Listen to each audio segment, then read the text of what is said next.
अस्सलाम वालेकुम। I hope everyone is fine. इस वीडियो के अंदर हम डिस्कस करेंगे about the national competency test जो कि एचईसी और कुछ मल्टीपल बॉडीज़ मिलके ऑर्गेनाइज करवा रही हैं, और काफ़ी बच्चों को इसके अंदर कन्फ्यूजन है कि ये टेस्ट क्या है, ये टेस्ट मैंडेटरी है या नहीं है, और क्या ये टेस्ट सिर्फ वर्चुअल यूनिवर्सिटी के बच्चों के लिए है, और इस टेस्ट का मेनली बेनिफिट क्या होगा आप लोगों को। फर्स्ट ऑफ ऑल तो ये टेस्ट कौन ऑर्गेनाइज करवा रहा है।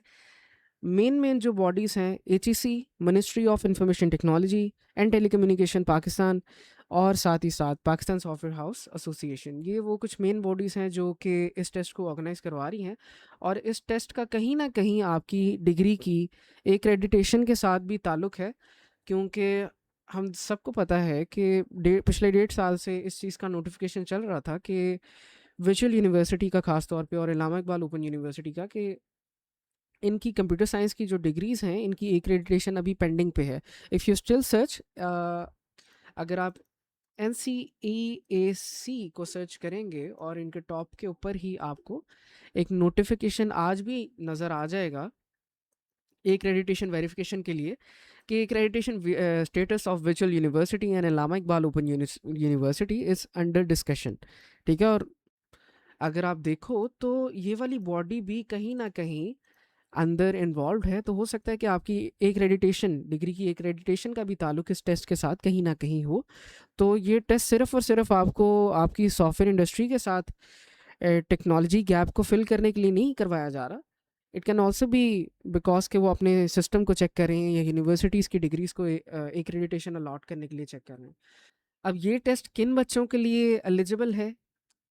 वो सब बच्चे जो 7th और 8th सेमेस्टर में है करंटली, और उनकी कंप्यूटर साइंस की डिग्री है, आईटी की डिग्री है, सॉफ्टवेयर इंजीनियरिंग, एआई या डेटा साइंस की डिग्री है, या इससे रेलेवेंट कंप्यूटर साइंस की कोई भी डिग्री है जिसको आप कुछ अलग कोई यूनिवर्सिटी नाम देती है, वो सब बच्चे इस टेस्ट के लिए एलिजिबल हैं। और मोर स्पेसिफिकली वो बच्चे जिनको मेल के अंदर इसकी रजिस्ट्रेशन का कहा गया है इस टेस्ट की, वो सब के सब एलिजिबल हैं।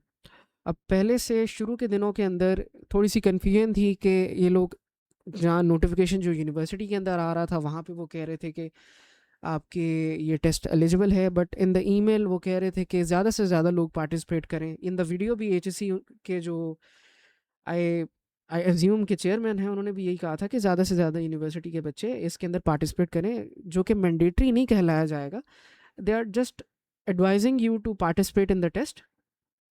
लेकिन अगर आप कुछ यूनिवर्सिटीज़ के नोटिफिकेशन देखें जो आजकल चल रहे हैं, एटलीस्ट इन्होंने कहा है कि जिन भी बच्चों को अब आपकी ईमेल आई थी एटलीस्ट इस टेस्ट के बारे में, रजिस्ट्रेशन आपने मैंडेटरी है, रजिस्ट्रेशन आपने करवानी है। और वी कैन एज्यूम कि अगर आप रजिस्ट्रेशन करवा रहे हो तो ऑब्वियसली आप टेस्ट भी देने जाओगे, तो हम मान के चल लेते हैं कि दिस टेस्ट इज़ मैंडेटरी। अब कौन कौन सी एरियाज़ का के लिए टेस्ट किया जाएगा आपको, और ये टेस्ट किसके ऊपर बेस्ड है, ये ऑब्जेक्टिव है, सब्जेक्टिव है, किस तरह का टेस्ट होगा। अब एरियाज ऑफ कॉम्पिटेंसी या टॉपिक्स जिसके बारे में आपसे टेस्ट लिया जाएगा, वो कंप्यूटर नेटवर्क्स हैं, क्लाउड कंप्यूटिंग है, प्रोग्रामिंग बेसिक्स हैं, डेटा डीएसए है, data structures and algorithms, operating systems है, सॉफ्टवेयर इंजीनियरिंग है, वेब डेवलपमेंट है, एआई मशीन लर्निंग है, साइबर सिक्योरिटी है, डेटा बेसिस है, and problem solving and analytical skills हैं। अब ये सारे टॉपिक्स आप वन बाय वन पढ़ सकते हैं, will not discuss about them. हाँ, लास्ट के अंदर हम ये डिस्कस ज़रूर करेंगे कि इनमें से कौन से टॉपिक्स हैं जिनको आप थ्योरेटिकल पढ़ सकते हैं, और कौन से टॉपिक्स हैं जिनको आपने थ्योरेटिकल नहीं पढ़ना, और इसकी तैयारी आपने करनी कैसे। Now coming to the fact कि ये टेस्ट कब होगा, एज ऑफ राइट नाउ इन्होंने अपनी वेबसाइट के ऊपर इस टेस्ट के बारे में बताया है कि ये 4 तारीख को स्केड्यूल किया जाएगा, विच आई अज्यूम कि ये डिफरेंट वर्चुअल यूनिवर्सिटीज़ के कैंपस के अंदर ही लिया जाएगा, because it will be MCQs based test जो 100 मार्क्स का है अभी तक जो इन्फॉर्मेशन आई है। और यहाँ पे वर्चुअल यूनिवर्सिटी का लोगो लगने से या यहाँ पे वर्चुअल यूनिवर्सिटी का एग्जामिनेशन सॉफ्टवेयर हाउस लगने से सिर्फ मुराद नहीं है कि यहाँ पे सिर्फ व्यू के बच्चों का ये टेस्ट है। अगर आप ये यूनिवर्सिटी फोकल पर्सन लिस्ट को ओपन करो तो यहाँ पे ऑलमोस्ट पाकिस्तान की सारी यूनिवर्सिटीज़ के ही नेम है। तो अगर आप वर्चुअल यूनिवर्सिटी के बच्चे हो, कीप दिस इन माइंड कि आप लोग लम्स के साथ भी compete कर रहे हो, आप फास्ट यूनिवर्सिटी के साथ भी compete कर रहे हो, आप कॉमसेट के साथ भी कर रहे हो, तो सारी की सारी यूनिवर्सिटीज़ अंदर इंक्लूडेड हैं। और ये बताने का मकसद ये है कि जैसे ये टेस्ट आया है यूट्यूब के ऊपर, अक्सर लोगों ने यहाँ पे वीडियोस शाया करना शुरू कर दिए हैं कि इसकी टेस्ट की गाइड अवेलेबल हैं या इसकी बुक्स हैं जो इन्होंने बना दी हैं। और आई एम शॉक टू सी कि यहाँ पे एमसीक्यूज़ की तैयारी भी करवाई जा रही है, हालांकि यहाँ पे बड़ा बड़ा लिखा हुआ है कि it is a national skill competency test. और skill competency test, I don't think so कि आप एमसीक्यूज़ को क्रैम करके एमसीक्यूज़ का रट्टा लगा के यहाँ पे इस टेस्ट को कंप्लीट कर सकते हो। Obviously you will have to learn about these thing on a practical level. हम लास्ट पे ये भी डिस्कस करेंगे कि कौन सी चीज़ें हैं जिसको आप थियोरेटिकल वे के अंदर पढ़ सकते हो और कौन सी चीज़ें हैं जिसको आपको प्रैक्टिकली परफॉर्म करके ही वहाँ पे जाना चाहिए। बिकॉज यहाँ पे कहीं पे भी नहीं लिखा कि इस टेस्ट की ड्यूरेशन कितनी है, ये 4 घंटे का टेस्ट है, ये 5 का है, 6 का है, 2 का है, कहीं पे भी नहीं लिखा हुआ। और इवेंचुअली ये सिर्फ इंफॉर्मेशन मिली है कि ये एमसीक्यूज बेस्ड टेस्ट है, यहाँ पे एटलीस्ट कहीं पे भी नहीं लिखा कि ये एमसीक्यूज बेस्ड टेस्ट है। So keep this in mind. और obviously you are competing with different universities. यहाँ पे यूईटी है, फास्ट है, कॉमसेट है, ये वो गिनी चुनी यूनिवर्सिटीज़ हैं जिनकी कंप्यूटर साइंस के डिपार्टमेंट्स बहुत अच्छे हैं। इवन के अगर रिसर्च बेस पे जाओ तो लम्स भी अंदर इंक्लूडेड है। तो आई डोंट थिंक सो कि ये क्रैमिंग टेस्ट होगा, it will be a good test. और वीयू का जो यहाँ पे नाम है, वीयू का सिर्फ यहाँ पे सॉफ्टवेयर यूज़ हो रहा है जिसके ऊपर आपका एग्ज़ाम होगा या जो आपका टेस्ट होगा वो वीयू के सॉफ्टवेयर के ऊपर होगा। अब आपने अगर इसका डेमो लेना है तो आपने सिंपली गूगल के ऊपर जाना है जनाब, और यहाँ पे आके आपने लिखना है वीयूट्स डेमो। और थर्ड पे जो आपको, थर्ड पे नहीं, गालबन पहली ही वेबसाइट आपको मिल जाएगी qb.vu.edu.pk वीयूट्स डेमो। इसके ऊपर क्लिक करेंगे तो आपको एक वेबसाइट शो कर दी जाएगी जहाँ पे आप इसको एज अ डेमो टेस्ट दे के देख सकते हैं। ऐसे ही सेम टू सेम आपका टेस्ट प्रैक्टिकली भी होगा। सो डेमो को स्टार्ट जैसे ही आप करोगे, जब आप टेस्ट देने बैठोगे तो आपको वो आपकी स्टूडेंट आईडी और आपका एक पासवर्ड जनरेटेड एक डेट शीट के ऊपर प्रोवाइड कर देंगे। आपने सिंपली वो यहाँ पे इनपुट करके लॉगिन करना है। एज ऑफ राइट नाउ ये एक गेस्ट अकाउंट है तो ये डायरेक्टली लॉगिन हो सकता है। उसके बाद आपने यहाँ पे इनकी इंस्ट्रक्शंस को एग्री करना है, पेपर को स्टार्ट करना है, और ये आपका एक इंटरफेस होगा जहाँ पे आप टेस्ट दे पाओगे। अब लोग यहाँ पे generally speaking MCQs based test शायद इस वजह से भी कह रहे हैं क्योंकि व्यूट्स का जो सॉफ्टवेयर है it is technically based on MCQs, right. But क्योंकि मैं भी वर्चुअल यूनिवर्सिटी के अंदर पढ़ता रहा हूँ, मैंने भी टेस्ट दिए हैं। ये जो आपको एक जगह नज़र आ रही है ना जहाँ पे क्वेश्चन लिखा है, यहाँ पे अच्छा खासा कोड भी लिखा हो सकता है और उसके आउटपुट्स भी आपसे मांगे जा सकते हैं, या इवेंचुअली यहाँ पे सब्जेक्टिव टेस्ट भी हो सकता है। ठीक है, यहाँ पे आप ऑब्जेक्टिव के साथ साथ सब्जेक्टिव क्वेश्चंस को भी परफॉर्म कर सकते हो इनके ही सॉफ्टवेयर के ऊपर। सो कीप दिस इन माइंड कि अभी ये कंफर्म नहीं है कि एमसीक्यूज बेस्ड टेस्ट है टोटली, तो आप अपनी तैयारी पूरी रखें। अब यहाँ पे इसको आप एमसीक्यूज को एटलीस्ट कैसे परफॉर्म करोगे, आपके यहाँ पे क्वेश्चन है, आपने जो भी आपको ऑप्शन लगता है ठीक है उसको आपने सेलेक्ट करना है और नीचे से आप इस ऑप्शन को सेव कर सकते हो जिससे आपका आंसर सेव हो जाएगा।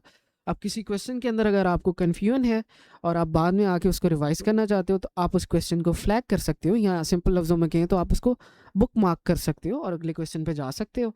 और फिर जब आपने इसको दोबारा चेक करना हो तो आप डायरेक्टली फ्लैग्ड क्वेश्चंस के ऊपर वापस आके चेक कर सकते हो। और जब आपका पेपर हो जाएगा आपने सिंपली फिनिश एग्ज़ाम पे क्लिक करना है, आपने इनकी एग्रीमेंट्स को एग्री करना है और फिनिश कर देना क्विज़ को, और थैंक यू का एक आपके पास यहाँ पे चीज़ लिखी आ जाएगी कि आपका क्विज़ कंप्लीट हो चुका है। अब नेक्स्ट डिस्कस करते हैं कि नेशनल स्किल कॉम्पिटेंसी टेस्ट के सिलेबस को आप एफिशिएंटली कैसे कवर अप कर सकते हैं और कैसे आप इस तरह की वीडियो से बच सकते हो जहाँ पे आपको आजकल ये गाइडलाइंस दी जा रही हैं कि एमसीक्यूज़ आपने कौन कौन से करके जाने हैं और क्रैम करके जाना है। बिकॉज पहली दफ़ा एक तो ये टेस्ट हो रहा है और पहली दफ़ा में इन लोगों ने यहाँ पे गाइड्स निकाली हैं, दैट डजंट मेक सेंस। तो हम इसको दो एरियाज़ के अंदर डिवाइड करेंगे। We will discuss about the theoretical topics that you can cover, और we will discuss about the practical topics that you have to practise before you go and take the test. तो वो दो जो parts हैं वो ये हैं। पहले प्रैक्टिकल जो पार्ट्स हैं आपके उसके बारे में डिस्कस करते हैं। फर्स्ट ऑफ ऑल कोई भी प्रोग्रामिंग लैंग्वेज आप चूज़ करें, ऑल्दो यहाँ पे इन्होंने यहाँ पे 3 प्रेफर्ड लैंग्वेजेस हैं जो आपको बताई हैं कि आप सी प्लस प्लस के अंदर काम कर सकते हैं, जावा के अंदर कर सकते हैं, पाइथन के अंदर कर सकते हैं। ये तीनों जनरल पर्पस लैंग्वेजेस हैं, यानी कि ये डिफरेंट कॉन्टेक्स्ट के अंदर यूज़ की जा सकती हैं। आप इससे सिस्टम प्रोग्रामिंग भी कर सकते हो, वेब भी कर सकते हो, एआई में भी काम कर सकते हो, और स्क्रैपिंग वगैरह के अंदर भी काम कर सकते हो। सो कोई भी इनमें से लैंग्वेज को चूज़ कर लें जिसके साथ भी आप एफिशिएंट हैं। मोस्टली बच्चों ने, अगर आप यूनिवर्सिटी या एकेडमिया की साइड से हैं, तो सी प्लस प्लस के अंदर तो लाजमन काम किया ही होगा। ऑल्दो मोस्टली यूनिवर्सिटीज़ आजकल पाइथन को भी अडॉप्ट कर चुकी हैं, तो माय प्रेफरेंस वुड भी कि आप पाइथन को चूज़ कर लें। अगर आपको पाइथन नहीं भी आती तो इसकी बेसिक्स को आप अराउंड 5-6 दिनों के अंदर, अगर आपने पहले प्रोग्रामिंग की कोई बेसिक सीखी हैं, तो आप इसको कवर अप कर सकते हैं बेसिक लेवल पे। देन वेब डेवलपमेंट एक इस तरह की नीश है जिसको आप जब तक पढ़ोगे नहीं तो आपको समझ नहीं आएगी प्रैक्टिकली, जब तक आप इसको परफॉर्म नहीं करते आपको नहीं पता लगेगा। इसके अंदर आपके पास, आपने HTML के बेसिक पेजेस को बना के देखें, CSS अप्लाई करके देखें, फिर उन्हीं पेजेस के ऊपर जावास्क्रिप्ट अप्लाई करके देखें, फिर सर्वर साइड के अंदर आप सर्वर्स को बिल्ड करके देखें, उसके अंदर राउट्स के क्रिएट करें कि वो सर्वर्स आपकी किस तरह रिक्वेस्ट को एक्सेप्ट करेंगे क्लाइंट साइड से, और उस क्लाइंट साइड की रिक्वेस्ट को वो किस तरह रिस्पॉन्स देंगे ना। वो रिस्पॉन्सेज आपके HTML के पेजेस के फॉर्म में हो सकते हैं, या फिर वो JSON के फॉर्मेट के अंदर आप डेटा रिस्पॉन्स की बेसिस पे सेंड कर सकते हो। तो ये सारी चीज़ें आपको पढ़नी पड़ेंगी। अगेन AI और ML के काम के अंदर आ जाते हैं। इसको अगर आप डीपली स्पेसिफाई करो तो इसके अंदर डीप लर्निंग का भी काम आ जाता है, इसके अंदर इमेज प्रोसेसिंग भी आ जाती है, इसके अंदर मॉडल ट्रेनिंग भी आ जाती है। ये सारी चीज़ें, डेटा साइंस का भी अंदर ही काम आ जाता है। ये भी कुछ इस तरह की चीज़ें हैं जिसको आप बेसिक लेवल पे अगर प्रैक्टिस करके जाओ तो बेहतर है। Now databases I would say कि वेब डेवलपमेंट से भी ज़्यादा इंपॉर्टेंट है, क्योंकि अगर आपको डेटाबेसेस डिज़ाइन करनी आती हैं तो एटलीस्ट अगर आप मोनोलिथ आर्किटेक्चर के अंदर एप्लीकेशंस को बिल्ड कर रहे हो तो 70% ऑफ द टाइम आपका डेटाबेसेस बचा लेती है, अगर आपका डेटाबेस का डिज़ाइन अच्छा है।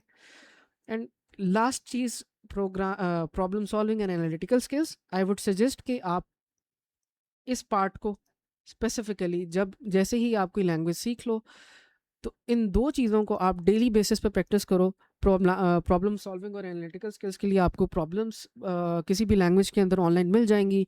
आप लीड कोड का भी यूज़ कर सकते हो, और आप इसको बेसिकली ये समझो कि आपने सिंपल प्रोग्राम्स को सॉल्व करना है, मोस्टली टर्मिनल बेस्ड, ताकि आपको एक माइंडसेट मिले कि आप प्रोग्रामिंग के अंदर किस तरह एक प्रॉब्लम को सॉल्व करते हो और कौन कौन से डेटा स्ट्रक्चर्स का आपने यूज़ करके प्रॉब्लम्स को सॉल्व करना है।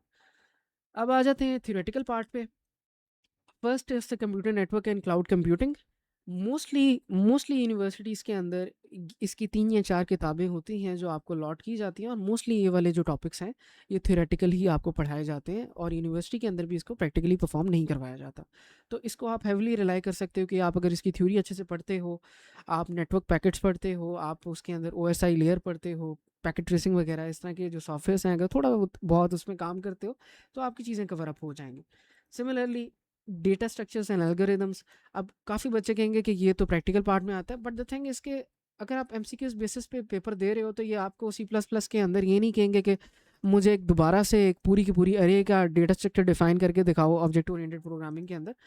You will basically be explaining के डिफरेंट डेटा स्ट्रक्चर्स कैसे काम करते हैं जो आजकल आप यूज़ कर रहे हो। फॉर एग्जांपल, आप इन तीनों लैंग्वेजेस में जो अरे का डेटा स्ट्रक्चर यूज़ कर रहे हो, उसके ऊपर कौन से मेथड्स हैं जो आप अप्लाई कर सकते हो, इस तरह के क्वेश्चंस ये पूछ रहे होंगे, या हीप क्या है, ट्री क्या है, ग्राफ्स क्या है, इस तरह के थ्योरेटिकल क्वेश्चंस ये पूछ सकते हैं। Now coming to the operating system भी एक इस तरह की चीज़ है जो मेजरली तौर पे प्रैक्टिकली नहीं करवाई जाती, इसको थ्योरेटिकली ही ज़्यादा कवर अप किया जाता है। तो इसको भी आप थ्योरी की बेसिस पे कवर करें, इसके अंदर पढ़ें कि आपके पास डिफरेंट कौन से ऑपरेटिंग सिस्टम्स हैं, यूनिक्स क्या है, लिनक्स क्या है, कौन कौन से ऑपरेटिंग सिस्टम्स हैं जो ओरिजिनली यूनिक्स के ऊपर बेस करते हैं, और विंडोज़ का सिस्टम कब आया था, वो कैसे डिफरेंट है यूनिक्स या लिनक्स से। एडिशनली मैकओएस क्या है, इस तरह की चीज़ों को आप पढ़ें। फिर सॉफ्टवेयर इंजीनियरिंग इज़ बेसिकली, आसान लफ्ज़ों में अगर कहो तो इस उस सब्जेक्ट का नाम है जिसमें आप लोगों को ये बताया जाता है कि सॉफ्टवेयर के जो प्रोडक्ट्स हैं वो किस तरह बिल्ड किए जाते हैं, उनकी लाइफ साइकिल क्या है। अगर आप जनरली, अगर आप लोगों ने अपना फाइनल ईयर प्रोजेक्ट अभी आप कर रहे होंगे, तो उसके अंदर भी आपने देखा होगा कि एक आप प्रोसेस से होके गुजरते हो। आप सबसे पहले रिक्वायरमेंट्स का एक डॉक्यूमेंट बिल्ड करते हो, उसके बाद आप सिस्टम डिज़ाइन को बिल्ड करते हो, फिर आप फास्ट प्रोटोटाइपिंग करके आप एक प्रूफ ऑफ कॉन्सेप्ट को बिल्ड करते हो और उसमें दिखाते हो कि आपके सिस्टम की मेन कंपोनेंट्स क्या हैं या आपका सिस्टम क्या क्या मेन काम कर सकता है। फिर उसको अगर अप्रूवल मिलता है तो आप उसको फाइनलाइज करते हो। ये सारे फ्लो जो है ये सॉफ्टवेयर इंजीनियरिंग के अंदर आता है। और साइबर सिक्योरिटी इज़ बेसिकली कि आप अपने सिस्टम्स को कैसे अच्छे तरीके से सिक्योर कर सकते हो। This is mostly theoretical part, क्योंकि ये भी आपको प्रैक्टिकली एकेडमिक लेवल पे परफॉर्म नहीं किया करवाया जाता, तो आप इसको थ्योरी बेसिस पे कर सकते हो। बट ये चीज़ें जो हैं, आई वुड हाईली सजेस्ट कि आप लोग ये प्रैक्टिकली परफॉर्म करके जाओ, क्योंकि अगेन आप इन सब यूनिवर्सिटीज़ के अगेन अगर अगेंस्ट अगर कम्पीट कर रहे हो तो obviously I don't think so कि इन लोगों ने इतना ये क्रैमिंग टेस्ट बनाया होगा, ना ही इनको बनाना चाहिए। अगर आप स्किल की कॉम्पिटेंसी टेस्ट ले रहे हो तो ऑल्दो वैसे तो ये एमसीक्यूज बेस्ड होना नहीं चाहिए, it should be a complete test, merit based. लेकिन अगर हो भी रहा है तो कीप दिस इन माइंड के काफ़ी यूनिवर्सिटीज़ हैं जिनके साथ आप compete कर रहे हो, तो इसको बिल्कुल सिंपल ना समझा जाए, आप लोग इसकी तैयारी करके जाएं। नाउ आई होप कि आप लोगों को इस वीडियो के अंदर जितनी भी मेन इन्फॉर्मेशन इस टेस्ट के बारे में चाहिए थी वो मिल गई होगी, and I have given you that information. With that set, अपना ख्याल रखें और मुझे इजाज़त दें। अल्लाह हाफ़िज़।